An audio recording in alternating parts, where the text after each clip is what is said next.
एक छोटा सा गांव, एक साधारण सी सुबह, लेकिन सबक बेहद अहम। ये हैं नेफेड के अधिकारी जो किसानों को जैविक खेती और अच्छे बीजों के फायदे के बारे में बता रहे हैं।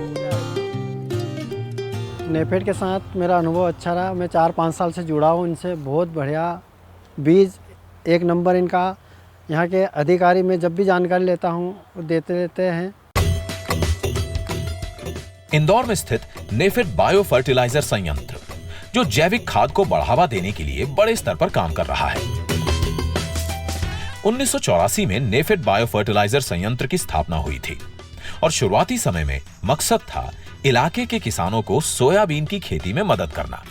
जो सॉइल में केमिकल फर्टिलाइजर यूज़ करके सॉइल की क्वालिटी डिटेरियोरेट हो रही है, उससे कैसे हम किसान को बचाएं और जो ऑर्गेनिक मैन्योर है वो हम कैसे किसान को अच्छे दाम पे, सस्ते दाम पे अवेलेबल कराएं। तो उसकी हमारी चेष्टा है कि किसान को अच्छी क्वालिटी और अच्छे रेट पे हम बायो फर्टिलाइज़र और सीड्स दोनों उपलब्ध कराएं सो दैट उसका बेनिफिट हो। सोयाबीन की ग्रोथ के लिए जो आवश्यक माइक्रो ऑर्गेनिजम्स हैं वो यहाँ की मिट्टी में उपस्थित नहीं थे, क्योंकि सोयाबीन जो है वो बाहर से लाई गई एक क्रॉप थी, यहाँ उसका उत्पादन नहीं होता था।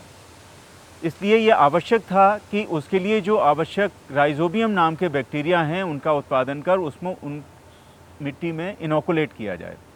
इसलिए भारत सरकार ने ये आदेश दिया नेफेड को कि वो यहाँ पर एक संयंत्र लगाए और जो राइजोबियम नाम के बैक्टीरिया हैं सोयाबीन की ग्रोथ के लिए आवश्यक हैं उनका उत्पादन कर किसानों को वितरित करे।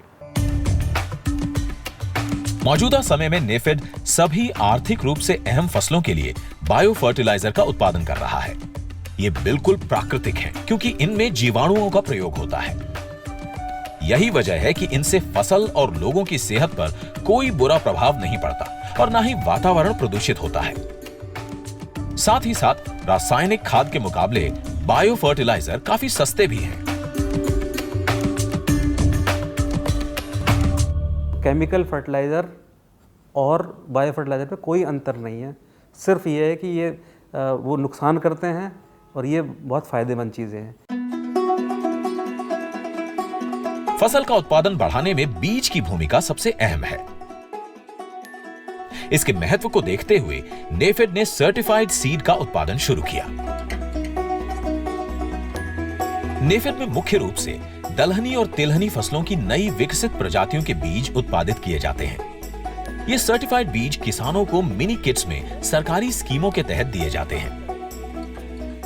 हम लोगों ने जो ब्रीडर सीड लेके सर्टिफाइड सीड प्रोड्यूस करके पल्सेस और ऑयल सीड्स का हम डिस्ट्रीब्यूट कर रहे हैं। अच्छी क्वालिटी के सीड्स, बहुत कम हमारी जो भी ये बिज़नेस प्रोफाइल है, बट अभी 2-3 ही साल हुए हमने इसको फोकस करना शुरू किया और अच्छा खासा बिजनेस हमने 150 करोड़ से ज़्यादा का टर्नओवर हमारा सीड्स में होना शुरू हो गया। सरकार की तरफ से जो मिनी किट्स में जो सीड्स जाते हैं मिनी किट के रूप में, जैसे दलहन का है, तिलहन का है, तो वो सरकार की तरफ से फ्री में जाते हैं। 10 साल के अंदर की जो नई वैरायटियाँ हैं किसानों को फ्री ऑफ कॉस्ट में उनको दिया जाता है और उससे कि वो नई वैरायटियों का कैसे परफॉर्मेंस आ रहे हैं, किसान को उसके नई वैरायटियों के गुण पता पड़े, उत्पादन में अंतर आए।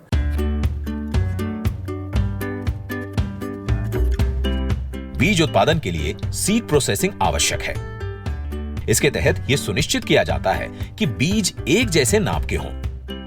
अविकसित बीज, कचरा या दूसरी प्रजातियों के बीज शामिल ना हो। यह पूरी प्रक्रिया किसानों के लिए आवश्यक और लाभप्रद है। भारत सरकार की विभिन्न योजनाओं जैसे NFSM, NMOP, national food security mission, in national mission for oil seed and oil palm जैसी ब्रांचेज में, जैसे घटकों में देना, छोटी छोटी किटों में देना, भारतवर्ष की अलग अलग स्कीमों में देना शुरू किया। इसके साथ ही जो प्रदेश की दूसरी स्कीम है, राज्य सरकार हैं, उनकी जो स्कीमों में भी हमारा बीज नेफेड का जाता है। नेफेड के प्रयासों का सीधा असर यहाँ के किसानों के जीवन में साफ नजर आ रहा है। जो मैंने नेफेड से ब्रीडर सीड लिया था उसका उत्पादन तो अच्छा मिला सर। नेफेड की कई वैरायटियाँ हमने लगाई है, प्याज है, लहसुन है, सोयाबीन है, हमें इससे बहुत फ़ायदा हुआ और अच्छी अच्छी प्रजातियाँ इससे मिली। इस साल हमने नेफेड की सोयाबीन बीज लिया था RVS 014 है ना, उसका बहुत अच्छा हमें मतलब उत्पादन मिला है। अच्छी खेती को चाहिए अच्छा बीज जिससे पौधा अच्छी किस्म का हो और जैविक खाद जिससे उसे बढ़ने में मदद मिले, और ये दोनों जरूरतें नेफेड पूरी कर रहा है। किसानों के हित में ही है देश का हित और इसे सुनिश्चित कर रहा है नेफेड। अन्नदाता सुखी भव।